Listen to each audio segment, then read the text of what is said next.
Hey guys, Ken here from the Retro Toyscapades channel in Malaysia. 2 weeks ago, Mattel announced on their Masters Facebook page a voting campaign titled ETERNIA'S Choice that allowed fans the opportunity to vote for two large-scale Masters Universe items that they would most like to see produced as the next big, wallet-blowing crowdfund campaign. Now, fans were given the opportunity to choose from 5 big-ticket items ranging from the Filmation Attack Track vehicle, the Doom Tower, the Horde Crawler Tank, the Fright Zone playset, and the Snake Lair playset. Fans were only given about 5 days to make up their minds. The voting period ended on Sunday, September 10th.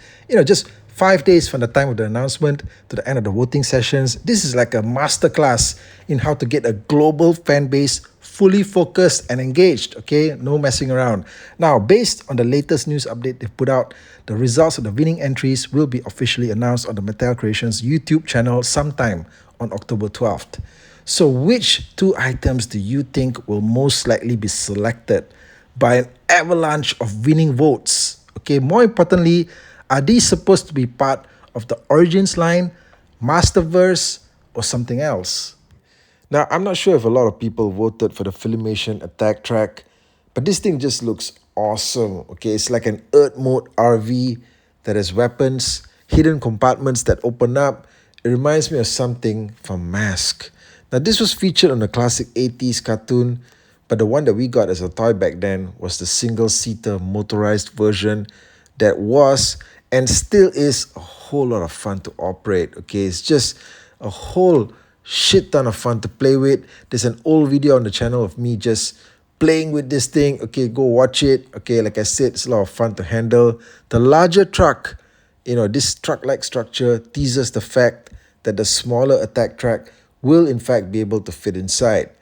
And since it accommodates an action figure as well, just how big is this thing supposed to be in the end? I mean, yeah, it's going to be massive. Try and imagine that.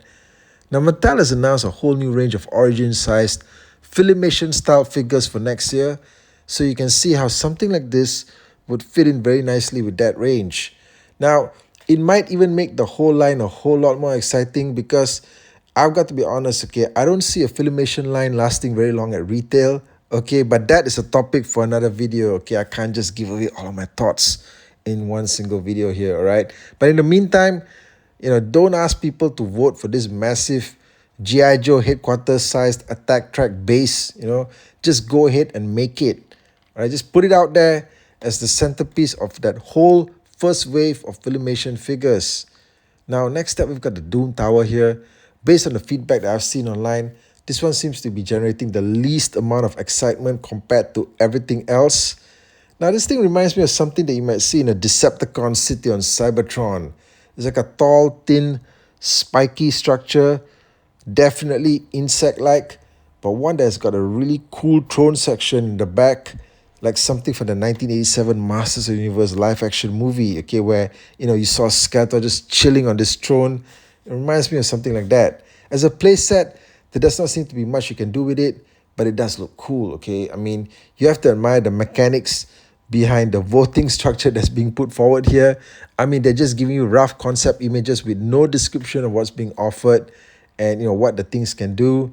Maybe this Doom Tower thing is planned to come jammed with more features than Snake Mountain. I mean, who knows, right? But once the winners are announced, I hope they also do a separate feature showcasing the losers and what could have been, all right? What do you guys think about that? Now, the Fright Zone, surprisingly, I didn't see a lot of people getting super excited about this one. Maybe it's because the vintage one doesn't really do a whole hell of a lot. I mean, it's really more of a background environment than a playset. It did have one truly bitching looking piece of box artwork though, okay? By the way, I'm pulling these images here from my Instagram page from something like over 5 years ago because, the toy's like stuck somewhere in storage. And I'm surprised that they're not as grainy. These pictures are not as grainy as I thought they would be, as I was using a pretty old phone back then. Now, in all of these years, I've never seen the Fright Zone turn up in a list of favorite playsets from the 80s. Okay, nobody listed this thing as one of their favorites. It was just something that you needed to have to complete the collection. But it was never a must-have, all right? Not with that silly cloth puppet snake that was just, there and killed all enthusiasm for the set. Alright. Now, this new set appears to promise a whole bunch of new stuff, like a fully articulated snake, alright, finally. Although, I mean, you can't be sure, okay, it might still be the puppet, alright? But there's some hellish looking plants here with snapping jaws, and also the rock monster on the ground there now looks so much more defined, yeah, compared to the vintage one. But somehow though, okay, the first thought that hit me when I looked at this thing was Domo.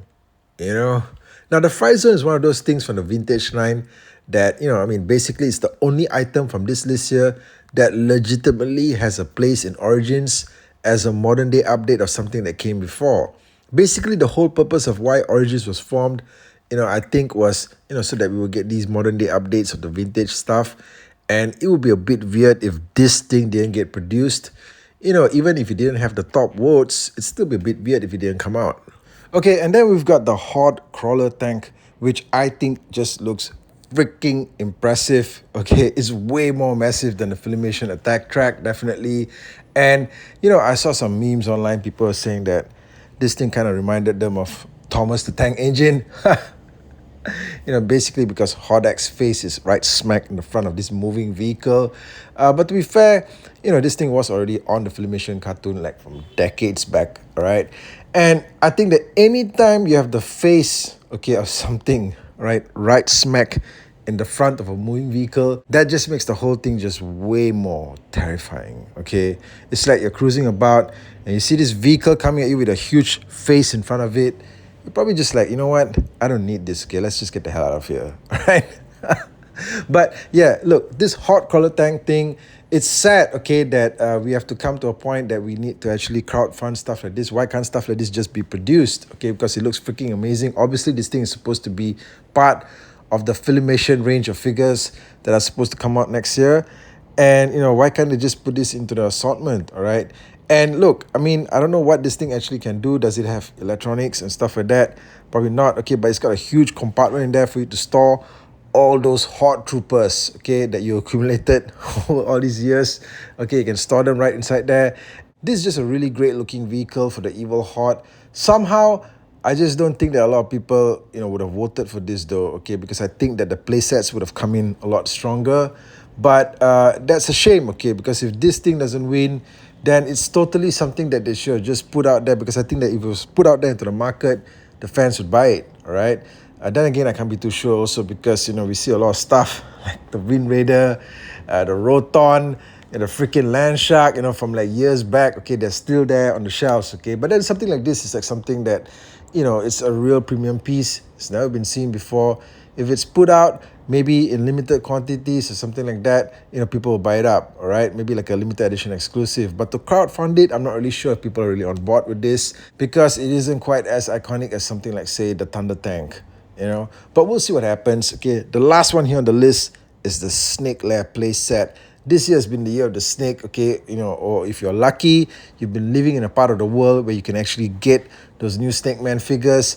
But the buzz is definitely on this play set. I feel very strongly that this is definitely going to be one of the winners here because, all the stuff that's been coming out as of late, all the product, all the merchandise, the figurines and stuff like that, the exclusives as well, Fang or Lady Slither, they've all been Snake Man and Snake Woman themed. So definitely something like this is going to be something that the collectors need. I think that the design of this thing just kind of like just screams at you of being something related to someone who's like just snake related, okay? So yeah, I mean, whoever is staying in here, got to be some snake person, okay? Because that's how the thing looks like.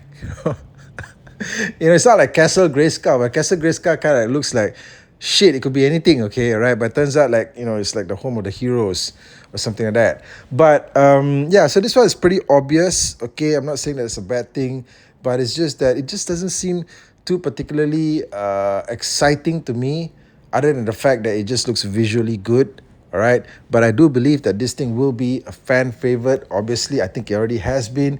And most likely, like I said, will be one of the winners for this entire Eternia's Choice campaign. I guess we're just going to have to wait until October 12th to find out, right? Until then, thank you and take care out there.